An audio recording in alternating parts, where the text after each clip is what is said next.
देखिए लोक साहित्य में सबसे पहले हम लोग भूमिका लिख दिए। भूमिका यही कि लोक साहित्य आम जनक साहित्य अच्छी, और ये लोक साहित्य का जो रचना होता है, अब्राहम लिंकन का जो परिभाषा है ना लोकतंत्र का, वही परिभाषा है जकर सृजन आम जनक मध्य आम जनक ले और आम जन फॉर द बाइबल इन्हें उसी प्रकार से है आम जन द्वारा सामाजिक मनोरंजनक माध्यम मतलब माध्यम सा नैतिक विकासक उद्देश्य से कैल जाए, उसी को हम लोग लोक साहित्य कहते हैं। फिर दूसरा स्टेंजा हम लोग लिख देते हैं विशेषता और उसका वैशिष्ट। ये लोक साहित्य का जो रचना होता है ये मौखिक रूप से होता है, कोई लिखित फॉर्म में नहीं होता है, क्योंकि ये आम जन का साहित्य होता है, इसलिए मौखिक होता है। और मौखिक रचना का कौन रचना किया, क्योंकि उसका पता ही नहीं है, नाम लिखा हुआ नहीं तो पता नहीं चलता है। रचना कब हुआ यह भी पता करना मुश्किल हो जाता है, और किस जगह रचना हुआ यह भी करना मुश्किल हो जाता है, इसलिए अज्ञात होता है। ये लोक साहित्य, ये जो है ना लोक साहित्य, लोकक साहित्य अच्छी, लोकक साहित्य अच्छी है।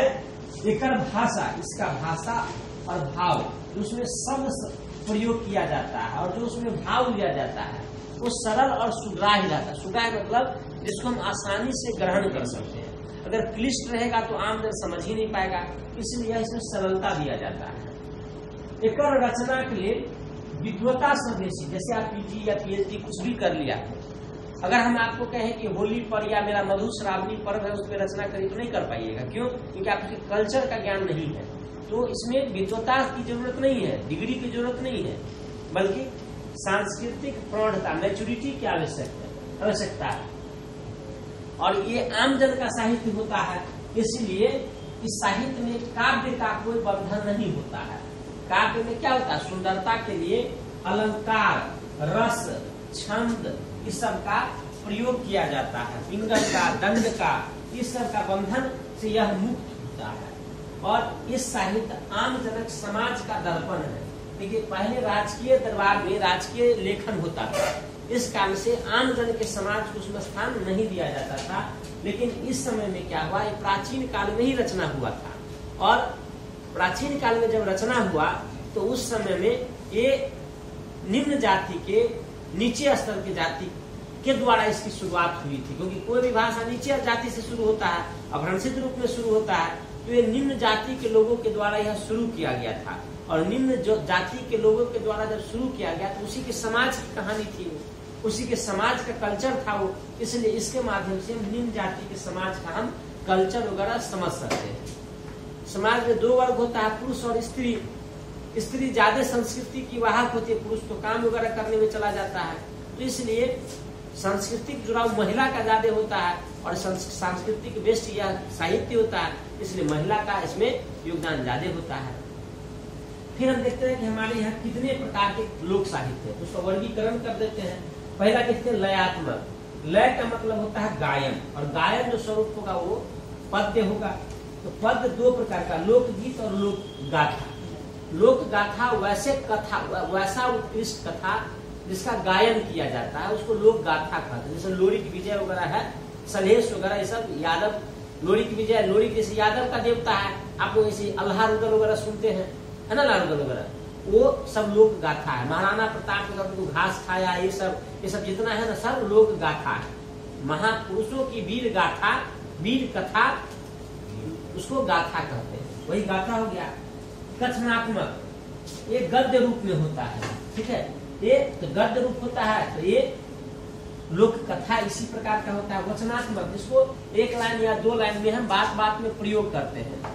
इधर नाचे नावे अंगना टेर, मूर्खा कलाठी, बीच कपार, माछ कपार, ये सब शब्द का जो हम बात बात में कान जुरायल, ये सब टाइप के जो चीजों का प्रयोग करते हैं वो वचनात्मक होता है, वचन रूप में रहता है।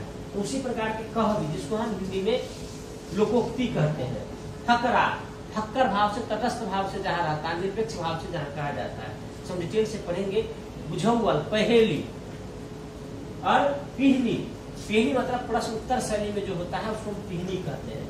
अभिनयात्मक, लोक नाटक वगैरह जो होता है वो अभिनय होता है।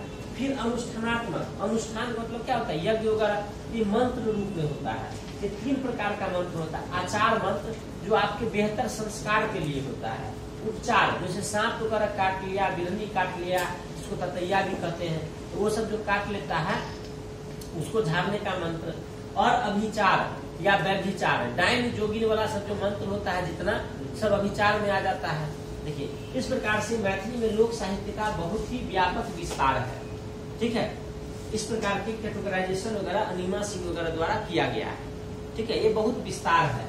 इसके बाद अब समस्या अब आ गया है, क्योंकि अब क्या है, हम लोग का जो दौर आया है आजादी के बाद से, धीरे धीरे जो विकास हुआ, वैश्वीकरण का जब प्रभाव आ रहा है, तो उसमें उपभोक्तावादी प्रभाव बढ़ रहा है, तकनीकी शिक्षा का प्रभाव बढ़ रहा है, कई मनोरंजन के साधन हो गए।